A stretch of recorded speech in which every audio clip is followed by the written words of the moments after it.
कुठल्या ना कुठल्या गोष्टीमध्ये काही ना काही करून ते असे ट्विस्ट निर्माण करून अनेक लोकांचं त्यांनी जे राजकारणामध्ये जे काम करणारे जे लोक आहेत त्यांचं त्यांनी राजकीय करिअर संपुष्टात आणण्याचं काम त्यांनी केलेलं आहे.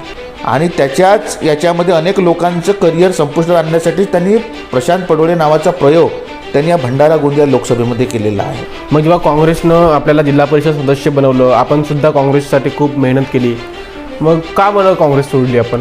तिकडे आमदार सहेश्राम कोरटे होते, तिथे सुद्धा मी माझा जो प्रचाराचा वेग वाढला, जोर वाढला, तर तिथल्या स्थानिक आमदाराला प्रदेशाध्यक्षांनी धमकावलं, नाना पटोलेजींनी धमकावलं की तू त्याचा प्रचार करायचा नाही, जर तू त्याचा प्रचार जर करशील तर तुझी विधानसभेची तिकीट मी कापणार.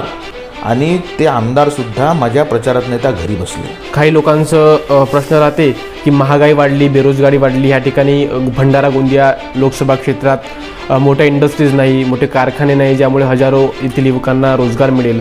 युवक सतत रोजगाराचे प्रश्न मांडतात, महिला महागाईचे प्रश्न मांडतात. सुनील मेंढे जर नसते तर आता ते नागपूरपासून तिकडे समृद्धी हायवे गेलेला आहे, तो आमच्या गोंदियापर्यंत आता वाढीव त्याला जो प्रकल्पाला मंजुरी मिळालेली आहे ती मिळाली असती का? नागपूरमध्ये आपल्या जवळच आता एवढ्या मोठ्या चांगली इंडस्ट्रीयल बेल्ट सगळा तयार झालेला आहे. मिहानमध्ये अनेक उद्योग येत आहेत. तुम्ही बघितलेलं असेल की नागपूरमध्ये आता अनेक रोजगारांच्या संधी आपल्याकडे निर्माण होताना दिसत आहेत. आणि काम कसं केलं नाही तुम्ही बघा, इथे आता मेडिकल कॉलेज, भंडारालासुद्धा मेडिकल कॉलेज त्यांच्या माध्यमातून या ठिकाणी येत आहे. अनेक लोक तिकडे आंबोऱ्यासारख्या ठिकाणी चांगला प्रकल्प त्या ठिकाणी येत आहे. 1952 या देशाची पहिली सार्वत्रिक निवडणूक झाली लोकसभेची. तेव्हा मुंबईमधून, उत्तर मुंबईमधून परमपूज्य डॉक्टर बाबासाहेब आंबेडकरांच्या विरोधामध्ये या काँग्रेसने का उमेदवार उभा केला आणि बाबासाहेबांना त्या ठिकाणी पराभूत केला? मग एवढे मोठे बाबासाहेबांना मानणारे, बाबासाहेबांच्या संविधानावरही पार्लमेंट चालते, ज्याने संविधान बनवलं त्या माणसाच्या विरोधामध्ये यांनी माणूस उभा केला. महाराष्ट्राचे प्रदेशाध्यक्ष नाना पटोले हे तर फार मोठे जातीयवादी आहेत, तुम्हाला सांगतो. कसं? फार मोठे जातीयवादी आहेत. कसे जातीयवादी म्हणजे असं की हे यांना जे आहे, यांना जातीमध्ये फाटाफूट करणे. आपण तेवढी वर्ष काँग्रेसमध्ये कामं केली, आता भाजपमध्ये आले, पुन्हा जर प्रदेशाध्यक्ष नाना पटोले यांनी तुमच्याशी संपर्क साधला आणि म्हणाले की बाबा पुन्हा काँग्रेसमध्ये ये, तर काय कराल तुम्ही? काय तुमची भूमिका असेल? वो वक्त गुजर गया जब हसरत थी हमें, अब तुम खुदा भी बन जाओ तब भी हम सजदा नहीं करेंगे. इथले विद्यमान आमदार मनोहरराव चंद्रिकापुरे. मनोहरराव चंद्रिकापुरे हे उत्कृष्ट प्रबोधनकार आहेत. ते कीर्तन चांगलं करू शकतात. चंद्रिकापुरे कीर्तन चांगलं करू शकतात. कीर्तनातून ते विकास करू शकतात. कीर्तन करतात, काम.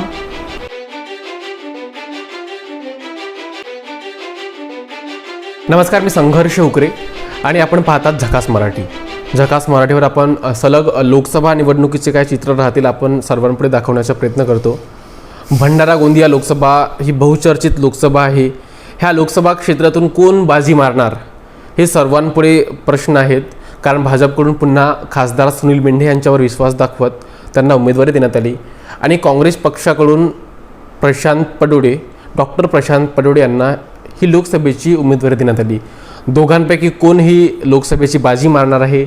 आपण सतत सर्वसामान्य लोकांशी, विविध पक्षांच्या कार्यकर्त्यांशी, नेत्यांशी जाणून घेण्याचा प्रयत्न करतो.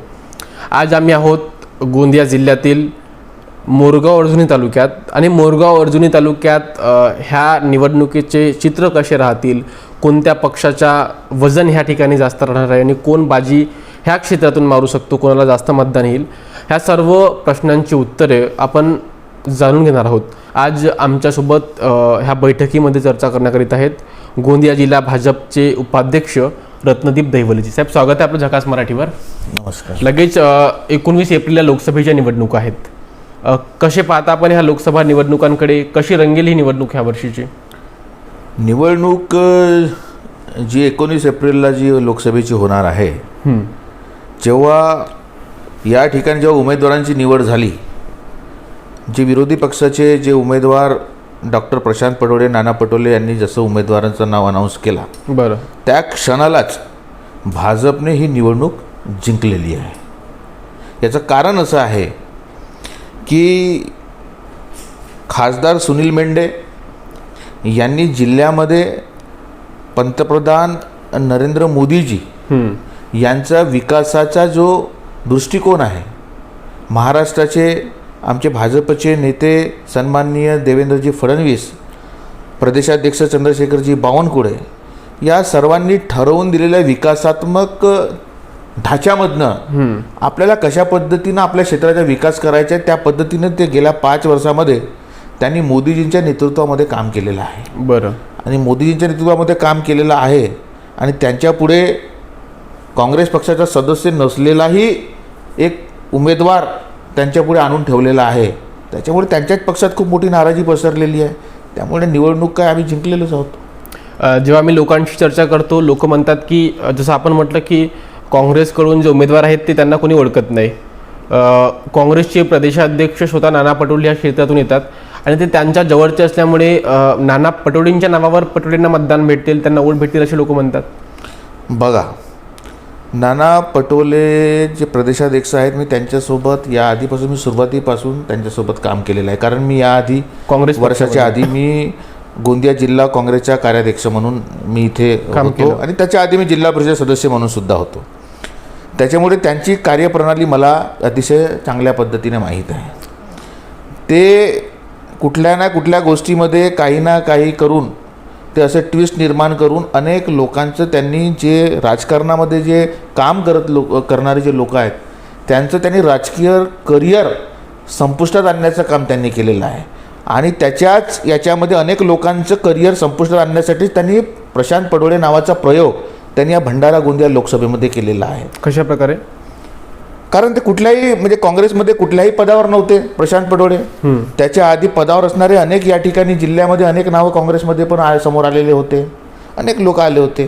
तुम्हाला माहिती आहे आता सेवक वागाय हे तेलंगणाचे ऑब्झर्वर होते आणि ते म्हणतात की ते काँग्रेसमध्येच नाही आणि जो काँग्रेसमध्ये नाही त्याला म्हणतात ते हा काँग्रेसचा माणूस आहे आणि म्हणून त्याला आम्ही तिकीट दिलेली आहे. म्हणजे एक प्रकारे प्रदेशाध्यक्ष नाना पटोले यांनी या गोंदिया भंडारा लोकसभेमध्ये काँग्रेसचा बट्ट्याबोळ केलेला आहे, नव्हे तर पूर्ण प्रदेशामध्ये बट्ट्याबोळ केलेला आहे. तुम्हाला एक छोटंसं उदाहरण सांगतो की त्यांनी जेव्हा नामांकन भरलं प्रशांत पटोले यांनी आणि तेव्हा नाना पटोले यांच्या उपस्थितीत भरलं, तेव्हा पटोले साहेबांना जेव्हा मीडियाच्या लोकांनी प्रश्न विचारला त्यावेळेस त्यांनी काय म्हटलं, आमची गण जमली, आता आमची गवडं नाही जमणार. म्हणजे हे त्यांच्या तोंडचे शब्द आहेत. म्हणजे भंडारा गोंदिया लोकसभा क्षेत्र जसा काही तमाशाचा आखाडा आहे का, की म्हणजे याच्यामध्ये नाना पटोले हे शाहिराच्या भूमिकेमध्ये आहेत आणि गणगवळण या ठिकाणी लोकांचं असं मनोरंजन करण्याचं काम यांनी ठेवलेलं आहे. म्हणून हे निवडणूक जी आहे हे एकदम भाजपच्या म्हणजे खूप भाजप या निवडणुकीमध्ये पुढे गेलेली आहे. बरं, आपण म्हटलं की आपण काँग्रेसमध्ये कितीतरी वर्षापासून काम केलं, काँग्रेसकडून आपण जिल्हा परिषदेचे सदस्यसुद्धा होते. मग जेव्हा काँग्रेसनं आपल्याला जिल्हा परिषद सदस्य बनवलं, आपण सुद्धा काँग्रेससाठी खूप मेहनत केली, मग का बरं काँग्रेस सोडली आपण? मी तुम्हाला सांगू इच्छितो तुमच्या माहितीप्रमाणे मला काँग्रेसने सुरुवातीची जिल्हा परिषदेची मला तिकीट दिलेली नव्हती. मी रिपब्लिकन पार्टी ऑफ इंडियानी मला तिकीट दिलेली होती. जिल्ह्यामध्ये माझ्यासाठी एकच तिकीट सोडलेली होती, RS गवई रासू गवई यांच्या कोट्यामधून. आणि तेव्हा मला नाना पटोले साहेब यावेळेस तिकडचे आमदार होते, त्यावेळी त्यांना म्हटलं की तू उगवता सूर्यावर न लढता तू जर पंजा घेऊन लढला तर आपल्याला निवडणूक सोपी होईल. बरं, मी म्हटलं ठीक आहे, तुमची विनंती मान्य करतो. आणि मी त्याच्यानंतर मी त्या पंजावरती निवडणूक लढली आणि मी जिंकलो. नंतर मी कालांतराने काँग्रेसमध्ये पण आलो. परंतु त्यांनी कधीही जे लोक चांगल्या पद्धतीनं काम करणारे होते, जे जिल्हा परिषद गाजवणारे जे लोक होते, अशा लोकांना त्यांनी साईड ट्रॅक केलं. त्यांनी त्या पद्धतीनं सुरुवातीपासूनच प्लॅनिंगली मलासुद्धा त्यांनी बाजूला करत नेलं. कारण की माझा दृष्टिकोन होता विकासात्मक. मी स्वतः इंजिनियर आहे, BE आहे, MBA आहे. मला सगळ्या गोष्टी करतात. मला अधिकाऱ्यांशी बोलता येतं, अधिकाऱ्यांना गोष्टी पटवून देता येतात. मी अनेक विकासाची कामं त्यावेळेस जिल्हा परिषद क्षेत्रामध्ये असताना केलं.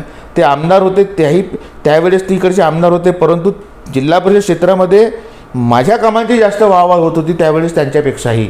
आणि त्याच्यामुळे ते कुठं ना कुठं त्यांना खटकत असेल त्यावेळेस आणि त्याच्यामुळे त्यांनी आम्हाला प्लॅनिंगली साईड करण्याचं काम केलं. तुम्ही रिसेंटमध्ये 2021ला जिल्हा परिषद निवडणूकसुद्धा काँग्रेसमधून लढली, हो अगदी बरोबर, त्या ठिकाणी पराभव स्वीकारावा लागला. बिलकुल बरोबर. याचं कारण असं सांगतो, त्याच्यातसुद्धा अशी घटना झाली. पण तुम्ही जसं तुमचं मूळ गाव मोरगाव अर्जुनी, मग तुमच्या कार्यक्षेत्र मोरगाव अर्जुनी विधानसभा म्हणा किंवा तालुका म्हणा, मग तिकडे तुम्ही आमगाव तालुक्यातील तुम्ही घाटेमने जिल्हा परिषद क्षेत्रामध्ये कसे लढले? बघा, काँग्रेसमध्ये मी जेव्हा जिल्ह्याचा कार्याध्यक्ष झालो तेव्हा काँग्रेसचे प्रदेशाध्यक्ष बाळासाहेब थोरात होते. बरोबर.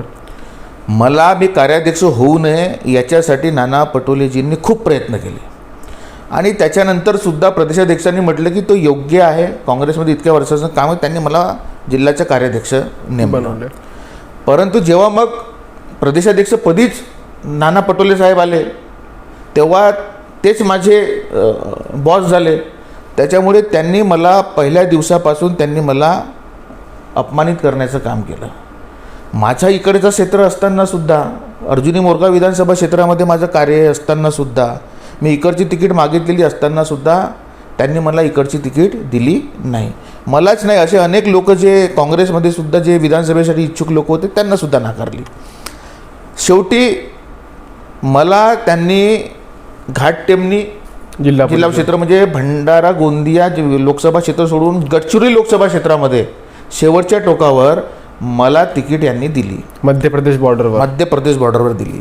आता मला सांगा, 8 ते 10 दिवसामध्ये तिकडे आमदार सहेशराम कोरोटे होते, ते माझे चांगले मित्र होते. यांनी मला तिकीट दिली. मी जाऊन तिकडे लढण्यासाठी तयार झालो, कारण की आमदारसुद्धा होते. मी म्हटलं चला, इथे पण आपण जिल्ह्याचे कार्याध्यक्ष आहोत, आपण कार्यक्षम आहोत, आपण कुठेही जर पक्षाने आदेश दिला आपण लढू, जे होईल ते होईल. तिथे कधीही काँग्रेस त्या क्षेत्रामध्ये निवडणूक जिंकली नाही, आपल्याला माहीत असेल. राष्ट्रवादी जिंकली. या वेळेला मी तिथे गेल्यानंतर 10 दिवसात पण तिथेसुद्धा मी माझा जो प्रचाराचा वेग वाढला, जोर वाढला, तर तिथल्या स्थानिक आमदाराला प्रदेशाध्यक्षांनी धमकावलं, नाना पटोलेजींनी धमकावलं की तू त्याचा प्रचार करायचा नाही, जर तू त्याचा प्रचार जर करशील तर तुझी विधानसभेची तिकीट मी कापणार. आणि ते आमदारसुद्धा माझ्या प्रचारात नेता घरी बसले. मला सांगा, एक 10 दिवसामध्ये दुसऱ्या लोकसभा क्षेत्रामध्ये जाऊन 2000 मतं घेतली मी स्वतःच्या बळावर, ताकदीवर आणि काँग्रेसच्या कार्यकर्त्यांच्या बळावर. आणि हे जर लोक जर असते तर मी जिंकलो असतो. आणि 75 मताने फक्त जे राष्ट्रवादीचे त्यावेळेचे उमेदवार होते तत्कालीन, ते जिंकले. मी हरलो जरी असलो, परंतु त्या तिथे जाऊन जे लढव्यासारखा लढलो आणि त्याच्यामुळेच मी नेता म्हणून जिवंत राहिलो, लोकांच्या समोर आलो. आम्ही सतत आता ह्या लोकसभा निवडणुकीच्या दौरा लोकांच्या मनात काय आहे आपण जाणतो, लोकांशी चर्चा करतो, त्यांना कोण खासदार म्हणून पाहिजे. काही लोकांची अशी कंप्लेंट आहे की खासदार सुनील मेंढे यांना आपण 5 वर्षात पाहिले नाही, ते आमच्या गावात आले नाही. काही लोकांचं प्रश्न राहते की महागाई वाढली, बेरोजगारी वाढली, ह्या ठिकाणी भंडारा गोंदिया लोकसभा क्षेत्रात मोठ्या इंडस्ट्रीज नाही, मोठे कारखाने नाही, ज्यामुळे हजारो येथील युवकांना रोजगार मिळेल. युवक सतत रोजगाराचे प्रश्न मांडतात, महिला महागाईचे प्रश्न मांडतात. तर काय हे मुद्दे नाही राहतील का ह्यावर्षी लोकसभेला? बघा, हे मुद्दे प्रत्येक निवडणुकीमध्ये लोक असे प्रश्न आणत असतात. पण तुम्हाला मी तुमच्या माहितीसाठी सांगतो की बघा, मोदीजी आल्याच्या नंतर, या देशामध्ये आल्याच्या नंतर किती आमूलाग्र बदल झालेला आहे. तुम्ही मोठ्या वाईड याच्यामध्ये तुम्ही विचार करा की इन्फ्रास्ट्रक्चरमध्ये किती बदल झालेला आहे. गडकरी साहेबांनी किती चांगलं काम केलेलं आहे. मला सांगा, सुनील मेंढे जर नसते तर आता जे नागपूरपासून तिकडे समृद्धी हायवे गेलेला आहे, तो आमच्या गोंदियापर्यंत आता वाढीव चला जो प्रकल्पाला मंजुरी मिळालेली आहे ती मिळाली असती का? नागपूरमध्ये आपल्या जवळच आता एवढ्या मोठ्या चांगल्या इंडस्ट्रीयल बेल्ट सगळा तयार झालेला आहे. मिहानमध्ये अनेक उद्योग येत आहेत. तुम्ही बघितलेलं असेल की नागपूरमध्ये आता अनेक रोजगारांच्या संधी आपल्याकडे निर्माण होताना दिसत आहेत. आणि काम कसं केलं नाही तुम्ही बघा, इथे आता मेडिकल कॉलेज, भंडारालासुद्धा मेडिकल कॉलेज त्यांच्या माध्यमातून या ठिकाणी येत आहे. अनेक लोक तिकडे आंभोऱ्यासारख्या ठिकाणी चांगला प्रकल्प त्या ठिकाणी येत आहे. तर असे अनेक प्रकल्प जे आहेत हे लोक, आणि शेतकऱ्यांसाठी आपण काम करत आहोत ना, कोणी इंडिव्हिज्युअलसाठी काम थोडी करत आहेत. शेतकऱ्यांसाठी काम सुरू आहे. शेतकऱ्यांना दरवर्षी 6,000 राज्याचे, 6,000 केंद्राचे, 12,000 येत आहेत. त्यांना जे लोक गरिबी याच्यामध्ये आहेत, कमी अल्प उत्पन्न, त्यांना मोफत रेशनची सुविधा उपलब्ध झालेली आहे. अनेक लोकांना, आता मुलींनासुद्धा ज्यांच्या 8 लाखापेक्षा कमी उत्पन्नातल्या मुली आहेत, कुठल्याही जातीच्या राहोत, त्यांच्यासाठी मोफत शिक्षणाची सोय मोदीजींनी केलेली आहे. मोदीजींनी सगळ्यांचा विचार करून डॉक्टर बाबासाहेब आंबेडकरांना अभिप्रेत असलेला समाज निर्मितीचा ध्यास त्यांनी घेतलेला आहे. आणि म्हणून त्यांनी संसदेमध्ये शपथ घेताना सुद्धा म्हटलेलं आहे की मैं आज जो चायवाला जो इस देश का पंतप्रधान बना है वो केवल और केवल डॉक्टर बाबासाहेब आंबेडकर के संविधान के कारण बना है. 1952 या देशाची पहिली सार्वत्रिक निवडणूक झाली लोकसभेची. तेव्हा मुंबईमधून, उत्तर मुंबईमधून परमपूज्य डॉक्टर बाबासाहेब आंबेडकरांच्या विरोधामध्ये या काँग्रेसने का उमेदवार उभा केला आणि बाबासाहेबांना त्या ठिकाणी पराभूत केलं. मग एवढे मोठे बाबासाहेबांना मानणारे, बाबासाहेबांच्या संविधानावरही पार्लमेंट चालते, ज्याने संविधान बनवलं त्या माणसाच्या विरोधामध्ये यांनी माणूस उभा केला. मग नंतर बाबासाहेबांना वाटलं की मग एक लोक म्हणायचे बाबासाहेब हे बरोबर लोकांच्या जे हे असतात भावना असतात. मग इथे भंडाऱ्यामध्ये पोटनिवडणूक झाली 1954. बाबासाहेब भंडारा गोंदियामधून लढले. भंडारा गोंदियामध्ये परत बाबासाहेब लढायला आले. इथे सुद्धा काँग्रेसने त्यांच्या विरोधामध्ये माणूस उभा केला. मला सांगा, जर बाबासाहेबांच्या इतके हितेशी जरी काँग्रेस पक्ष असता तर बाबासाहेबांचा असा अपमान उमेदवार उभा करून काँग्रेसने केला नसता. त्याच्यामुळे यांचे दाखवायचे दात हे वेगळे आहेत आणि खाण्याचे दात वेगळे आहेत. आणि म्हणून बाबासाहेबांच्या संविधानावर बोलण्याचा यांना अजिबात अधिकारच नाही काँग्रेसला. हे बोलतात ते सगळं थोतांड आहे. आणि तिथं झालं. महाराष्ट्राचे प्रदेशाध्यक्ष नाना पटोले हे तर फार मोठे जातीयवादी आहेत. तुम्हाला सांगतो, फार मोठे जातीयवादी आहेत. कसे जातीयवादी म्हणजे असं की हे यांना जे आहे, यांना जातीमध्ये फाटाफूट करणे, भेदाभेद करून आपलं राजकारण पुढे नेणे, याच्यामध्ये यांना स्वारस्य आहे. लोकांच्या जातीमध्ये आता हे जे उमेदवार सगळे दिले ना त्यांनी, हे सुद्धा एक जातीवादाचाच प्रकार आहे, उमेदवार देणे सुद्धा. आणि म्हणून हे सगळं जे काही तुम्हाला जे चित्र दिसून राहिलेलं आहे, आणि तुम्ही सगळं आकलन करा, जुना आकलन करा, त्यांचा इतिहास आकलन करा, तर तुम्हाला पदोनपदी आपल्याला हे दिसेल की नाना पटोले हे एक नंबरचे जातीयवादी नेते आहेत. भारत जोडो यात्रा जेव्हा निघालेली होती, तुम्हाला एक उदाहरण सांगतो छोटं. एका वर्षाच्या आधी जेव्हा भारत जोडो यात्रा निघाली होती, तेव्हा त्या महाराष्ट्रामध्ये राहुल गांधीजींची यात्रा होती. त्यावेळेला ती एका घरी नाश्ता करायला गेले होते. नाश्ता करायला ज्यावेळेस ते गेले त्यावेळेस तिथे त्यांना राहुलजींना छोले भटुरे चारण्यात आले. तर ते छोले भटुरे इतके राहुलजींना आवडले की ते म्हणाले कि ये जो छोले भटूरे आपके घर में जो बने हैं, ऐसे छोले भटूरे मैं अपने घर में बनाऊंगा और मेरी बहन को, प्रियंका को खिलाऊंगा. प्रियंका को ये छोले भटूरे बहुत पसंद है. तर हे महाशय प्रेसच्या समोर येऊन म्हणायला लागले की म्हणे ते राहुल गांधीजींचं आणि प्रियंकाचं जे प्रेम पाहून, बहीण भावाचं प्रेम पाहून माझ्या डोळ्यात पाणी आलं आणि हे रडायला लागले, चक्क डोळ्यात अश्रू ढाळायला लागले. तर मला सांगा, बहीण राहुल गांधीजींची, छोले भटुरे बनवणार राहुल गांधी, ज्यांच्या घरी खाल्ला ते घरही दुसऱ्यांचं, आणि डोळ्यात पाणी कोणाचं आलं? यांचं आलं. म्हणजे लोकांना शुद्ध धुडफेक करायची, इमोशनली ब्लॅकमेल कसं करायचं आणि मी कसा तुमच्या जवळचा आहे हे सगळं दाखवण्याचा हा त्यांचा खटाटोप असतो. आपण तेवढी वर्ष काँग्रेसमध्ये कामं केली, आता भाजपमध्ये आले. पुन्हा जर प्रदेशाध्यक्ष नाना पटोले यांनी तुमच्याशी संपर्क साधला आणि म्हणाले की बाबा पुन्हा काँग्रेसमध्ये ये, तर काय कराल तुम्ही? काय तुमची भूमिका असेल? वो वक्त गुजर गया जब हसरत थी हमें, अब तुम खुदा भी बन जाओ तब भी हम सजदा नहीं करेंगे. बरं, आपण म्हणाले की ते त्यांच्याविषयी आपण अनेक गोष्टी आहेत जे लोकांना माहिती नाही ते सांगितल्या, पण आजही लोक त्यांना लोकनेता म्हणून ओळखतात, त्यांना लोकनेता म्हणून त्या ढाच्यामध्ये पाहतात. मी त्यांच्यासोबत राहिलेलो आहे आणि म्हणून मी जनतेला मी एकच सांगतो कि सर झुकाओगे तो पत्थर भी देवता हो जाएगा. सर झुकाओगे तो पत्थर भी देवता हो जाएगा, इतना मत चाहो उसे वो बेवफा हो जाएगा. अशा पद्धतीचे ते नेते आहेत, म्हणून जास्त विश्वास ठेवू नका. साहेब, जेव्हा आपण अर्जुनी मोरगाव जो तालुका आहे, विधानसभा आहे, जर आपण लोकांची चर्चा केली की लोकसभा निवडणुकानंतर लागोपाठोपाठच विधानसभेच्या निवडणुका आहेत किंवा ह्या वर्षी विधानसभेचे काय चित्र राहणार आहेत, तर कुठंतरी लोकांच्या मनात संभ्रम आहे की नेमका कुणाच्या खात्यामध्ये या वर्षीची तिकीट जाणार आहे. कारण महायुती आहे आणि राष्ट्रवादी आणि भाजप. तर मग म्हटलं की राष्ट्रवादीमधून कोण उभे होऊ शकतात, तर ते राष्ट्रवादीच्या काही नेत्यांचे नावं घेतात. मग म्हटलं की बाबा भाजपकडून जर उमेदवाराची जर संधी मिळाली, महायुतीमध्ये तिकीट आली, तर कोण उभे होऊ शकतात. तर काही लोक म्हणतात की राजकुमार बडोले साहेब होऊ शकतात. आणि आणखी जर काही आपण डीपमध्ये गेलं तर आणखी लोक म्हणतात की इंजिनियर रत्नदीप दहिवले साहेब हे विधानसभेसाठी कॅन्डिडेट भाजपकडून होऊ शकतात. आपली तयारी आहे की विधानसभेची? बघा, मी भारतीय जनता पक्षामध्ये जेव्हा प्रवेश केला, बरोबर, तेव्हा मी कुठलीही अट न ठेवता या पक्षामध्ये प्रवेश केलेला आहे. बरोबर. मी भारतीय जनता पक्षासाठी आधी काम करणार आहे. माझं कामाचं जे मूल्यमापन आहे, त्या माझ्या कामाच्या मूल्यमापनावर भारतीय जनता पक्ष मला जी जबाबदारी पुढे भविष्यामध्ये देईल ती पार पाडण्यासाठी मी सक्षम राहीन. मी आज हे म्हणू शकत नाही की मी विधानसभा लढवीनच म्हणून. मला जर लढायला सांगितलं तर लढीन. उद्या म्हटलं एखाद्या उमेदवाराचं काम करा, त्याच्यासाठी काम करा, तर त्याचं काम करीन. शेवटी आपण एक पक्षाचे आता एक शिपाई म्हणून आणि या देशाच्या विकासाचे एक पाईक म्हणून आम्ही काम करत आहोत. त्याच्यामुळे निवडणूक येईल आणि जाईल, पण भारतीय जनता पक्षाने जो कुठला आदेश देतील त्या पद्धतीनं आपली पुढची वाटचाल राहील. संधी मिळाली तर सोनं करायला तयार आहात? पक्षाने संधी जर दिली तर नक्की आपण त्याचं सोनं करू, काय अडचण नाही.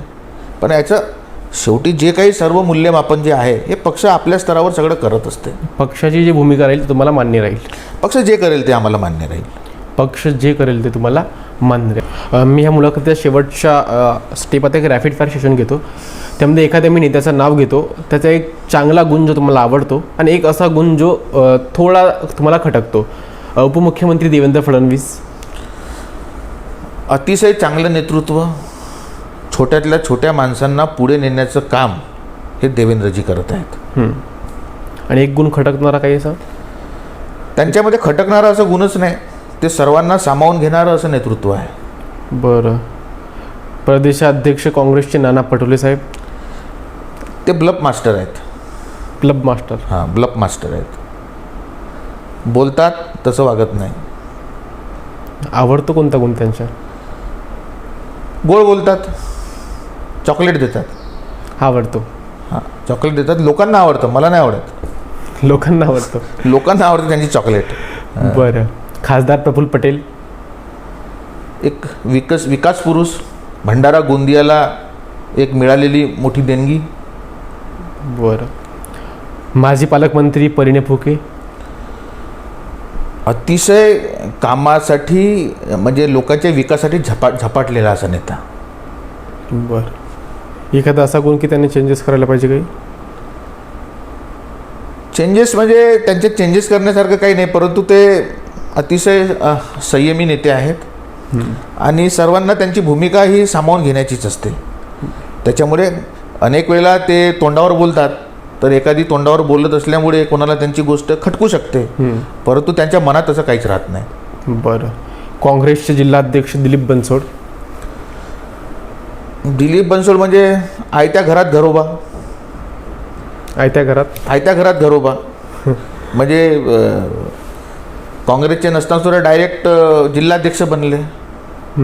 आयत्या घरात घरोबा करणारे पटोलेंची साहेबांच्या आशीर्वादामुळे. ते पण त्यांनी सुद्धा आयत्या घरात घरोबा केला. बरं. खासदार सुनील मेंढे. खासदार सुनील मेंढे अतिशय मितभाषी, मनमिळाऊ, कुणालाही न दुखवणारा माणूस. बरं. इथले विद्यमान आमदार मनोहरराव चंद्रिकापुरे. मनोहरराव चंद्रिकापुरे हे उत्कृष्ट प्रबोधनकार आहेत. ते कीर्तन चांगलं करू शकतात. चंद्रिकापुरेचं? हां, कीर्तन चांगलं करू शकतात. कीर्तनातून ते विकास करू शकतात. कीर्तन करतात, काम? मी काय म्हटलं, कीर्तनातून विकास करू शकतात. बरं. एखादा दुखवणारा गुण, खटकणारा गुण? खटकणारा त्यांचा असा काही कोणता गुण नाही आहे, कारण की ते सुद्धा काम जरी होणारं नसेल तरी त्याला होईल तुझं काम म्हणतात आणि समाधान करतात. नंतर काम होते का नाही होत? आता ते ज्याचं त्याला माहीत होतं की नाही होत. अच्छा. माजी पालकमंत्री राजकुमार बडोले साहेब. राजकुमार अतिशय शांत स्वभावाची व्यक्ती, कोणाचंही मन दुखवणार नाही अशा पद्धतीचं त्यांचं कृत्य नेहमी राहते. बरं. आणि त्यांनी सामाजिक न्यायमंत्री असताना उत्कृष्ट कार्य, उत्कृष्ट सामाजिक न्यायमंत्री म्हणून त्यांनी काम केलेलं आहे. बरं, खूप खूप धन्यवाद साहेब ही मुलाखत दिल्याबद्दल. तर हे होते भारतीय जनता पार्टी गोंदिया जिल्ह्याचे उपाध्यक्ष रत्नदीप दैवले साहेब. लोकसभा निवडणुकीवर आपण यांच्या मनात काय आहे, कोणकोणते मुद्दे त्यावर हे लोकसभा ह्या वर्षीची निवडणूक होईल आणि कशाप्रकारे भंडारा गोंदिया लोकसभा क्षेत्राचे चित्र राहील यांनी स्पष्टपणे समजावून सांगितलं. काँग्रेसचे प्रदेशाध्यक्ष नाना पटोले यांच्या अत्यंत जवळ हे होते, त्यांच्या जवळ राहून यांनी कामं केलं, जिल्हा परिषद सदस्य होते, एकदा शेवटी आता पराभवसुद्धा झाला. त्यांच्याविषयी ज्या गोष्टी, अनेक गोष्टी आहेत की तुम्हाला आतापर्यंत माहिती नाही, यांनी त्या गोष्टी यांनी सांगितलं, कारण हे अत्यंत त्यांच्या जवळ होते. त्यांचा स्वभाव कसा आहे, ते कोणकोणत्या मुद्द्यांवर निवडणुका लढतात किंवा ते त्यांची नेमकी स्ट्रॅटेजी काय असते यांनी समजावून सांगितली. यांची व्यक्तिगत ती मत आहेत. आणखी मोदी सरकारचे जे विकास कामं आहेत त्या विकास कामं यांनी कशाप्रकारे ह्या क्षेत्रात झालं, कोणकोणत्या योजनांचा लाभ ह्या क्षेत्रातील शेतकऱ्यांना झाला, सर्वसामान्य युवकांना झाला. खासदार सुनील मेंढे यांच्या 5 वर्षाचा कार्यकाळ कसा राहिला, 5 वर्षात त्यांनी काय केलं, तो समृद्धी महामार्गाचा प्रश्न असू शकतो, त्यांनी गोंदियापर्यंत समृद्धी महामार्ग आणला असं यांचं म्हणणं आहे. आणखी सविस्तरपणे यांनी सर्व प्रश्नांची उत्तरे रोखठोक अंदाजामध्ये दिली आणि त्याच अंदाजामध्ये आपण सुद्धा ही मुलाखत शेवटपर्यंत पाहिली. त्याबद्दल आपण सर्व प्रेक्षकांचे धन्यवाद, खूप खूप आभार.